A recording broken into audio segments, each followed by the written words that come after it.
food. I mean, you know what they say, food's pretty important. You should also be able to cook food. Seeing as I'm alone.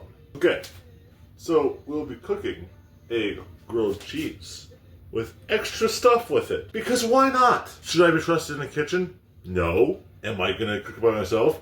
Yeah. Am I gonna burn the place down? Maybe. You're only gonna start and you're gonna take your asparagus. I already got some out here. You're gonna take a knife and you're going to, well, you don't need asparagus, just cut the top off of it. Now, the recipe doesn't exactly call for exact measurements or numbers, but like, give or take, how many you want to eat, how you feeling at that moment. That's how many you cut. Like, we got 1, 2, 3, 4, 5, 6, 7 of asparagus, which we've been cooking in the oven. Now, once you have your asparagus cut, what you want to do is take your olive oil here, make sure you have a pan. Well, the pan already has some olive oil in it. It's always better to add a little bit more, just a little bit more. You don't want to kill anybody, but always good to have, and maybe, hey, if you need more, put some more. I don't know, I'm not your dad.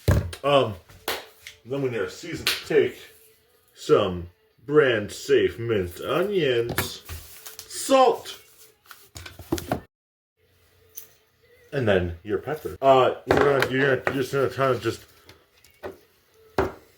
grab the asparagus. When you're by the pan, you just want to lay the asparagus down. It doesn't really matter the pattern at all. Just I would say spaced out. Make sure that they're not like touching. There should be enough room. If you're making 7, there should be enough room. If not, you've messed up somehow. We're gonna take the salt. So salt, I have a very thing with. Also sodium, I have to be very careful with for this assignment. We're just gonna take the hand, pour it, like that, and then just kind of just chuck it all over the place. And then we pray that's on the asparagus, right? There goes the cat. Take your black pepper, just kind of grind it.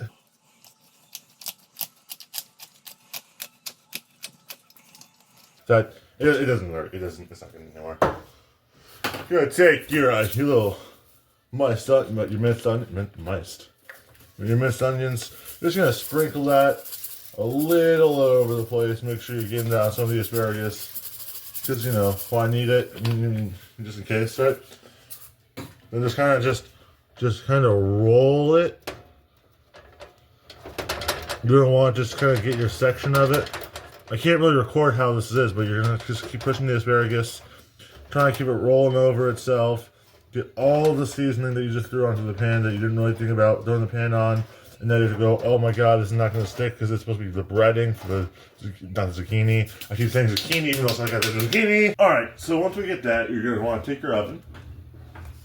Open it. Then, with your knowledge, you just want to take this, and you just do a little twist, and just kind of shove her on the top row. Specifically, the top row. And then we're gonna move. Give or take, we should do about 10 minutes that you want to have them in here. So, as you move everything over. Gonna take zucchini, and we're just gonna try and just chop this. I always like just kind of taking the butt ends off. Then that works like that, and then just getting this part right here. Then we're just gonna want to take the zucchini. Oh boy, guys, can you tell me that film is my major job? Not me either. So I just want to just start chopping at these. They don't have to be perfect size. You do want them to kind of be a little big, but not like too big.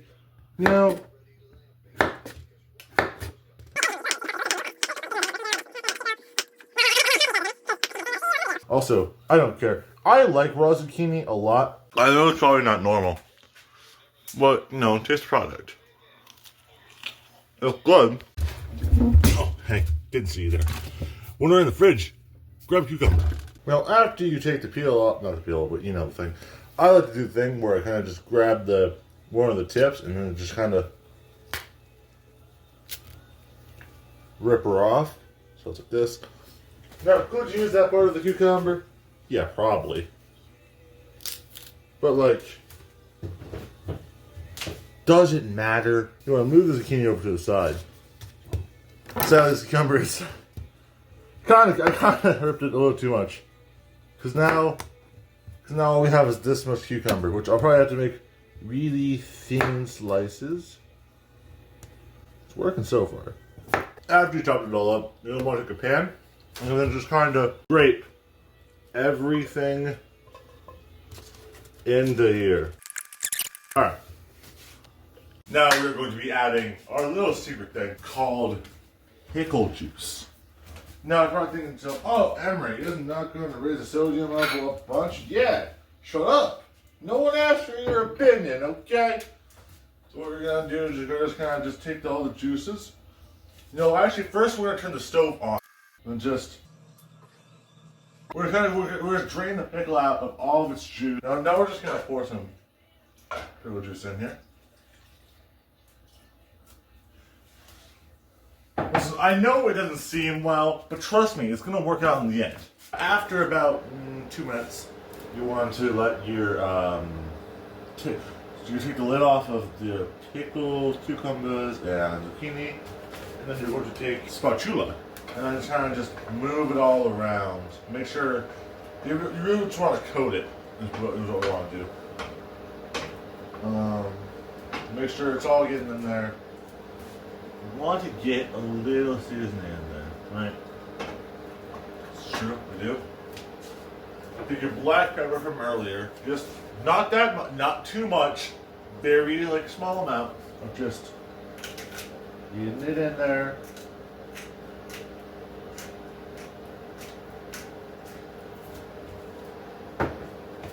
And then stir it.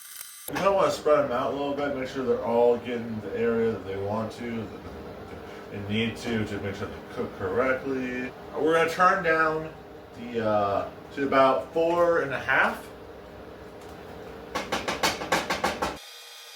You're cooking it like this. The sign you want to look out for is, I don't know how well my camera picks it up, but the zucchini is slowly turning yellow inside, which means the zucchini is actually getting the pickle juice inside of it. So well, the cucumbers, but the zucchini is the main part of what we're worried about here. After you have put your zucchini and cucumbers into your pot, you're going to want to pull out the asparagus to just check on them. They're not fully done yet. They're not. Trust me. I know they seem like they're done. They're not. This video is a little weirdly timed, I know. But we're just gonna let them cool for a bit, and we're gonna throw them back in the oven for a good 6 or 7 minutes. With the pickles, with the cucumbers, and the that. Place a lid over it, and we're gonna move her up to about 5 on the stove. Just kind of splash them around. After letting it sit for another about a minute, you just want to stir it around. Make sure it has good consistency going on.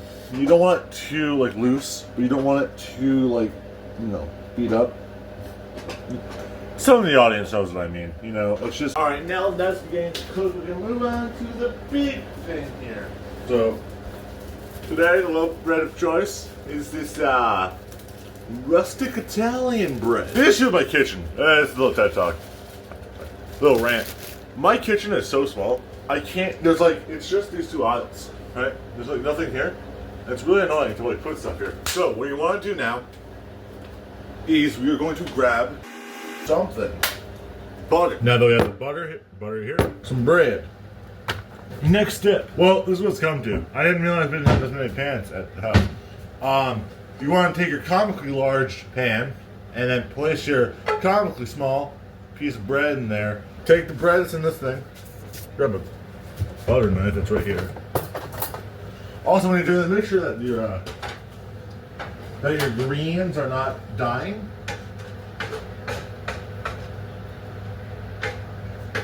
Alright. So you want to put this on about a 1. You put the veggies on about a 1 so that you can worry about doing this right now instead of waiting, you know, how time works and then doing it at a certain point, and then, you know, if I actually did it at a good point, and then I wouldn't have to be worried, and I burnt the asparagus and all that stuff. Anyways, we're gonna spread the toast. Not toast, but like, I mean, now this doesn't have to be evenly spread. You just want to make sure that you get most of the bread. Of course, always gonna be spots where you don't end up getting the bread, which is not always a great thing, but it's what we have to deal with. So now that the butter side, you're gonna take it and then just flip it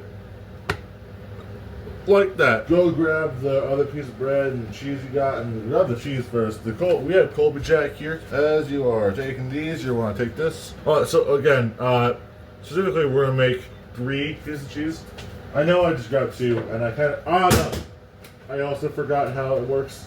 You want to take a 3rd piece. You want to lay it in the middle, right? Lay it in the middle. Worry about this.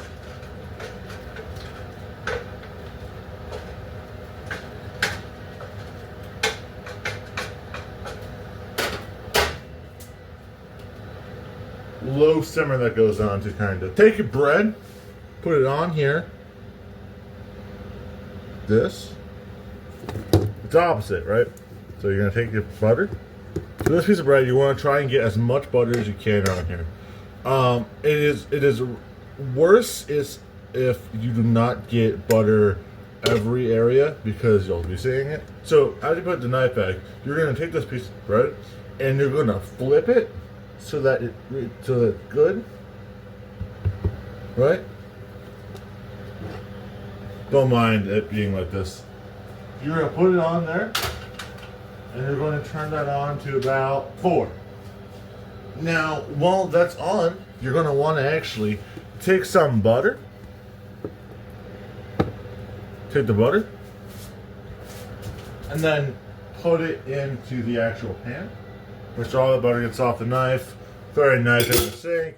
Take care of the butter, you know, all that fun stuff. Zucchini and cucumbers should be about done around this time. Taking this lid. Now, is it recommended to put a lid on grilled cheese? No. Should you be doing that? Also no. Am I doing it right now? Yeah. This way we can have it on a high heat. Make sure the butter gets around. Just kind of just move it all around. So the issue isn't that this is a comically large thing I'm using to cook the grilled cheese. So I didn't know that's what this was until I just pulled it out. So you know, feeling great. Alright, with the cucumber should be done now, so you want to turn that stove off. I recommend using a little metal plate. Now, because this is all for myself, I'm going to pour it onto just the plate like this. Alright. It is now ready to be ready. We're going to let it sit and cool for a few minutes. Put it over by somewhere. Let that cool off. Check on the grilled cheese. This is awesome, guys. Chat, I'm breaking. Chat, we're so screwed. Come on. In there. So this has never happened to me ever. Is it because the comic large man? Is that the reason?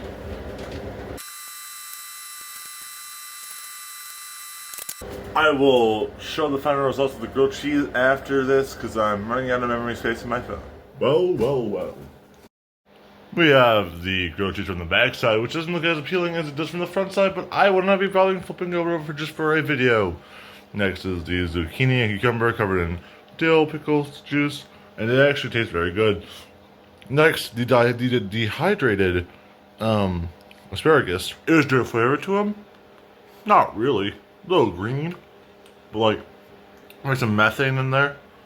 But besides that, they're like crunchy sometimes. Oh, they're fleshy. And it has an Emery's cooking show. I would probably not be doing this again unless I'm forced to by a health class again.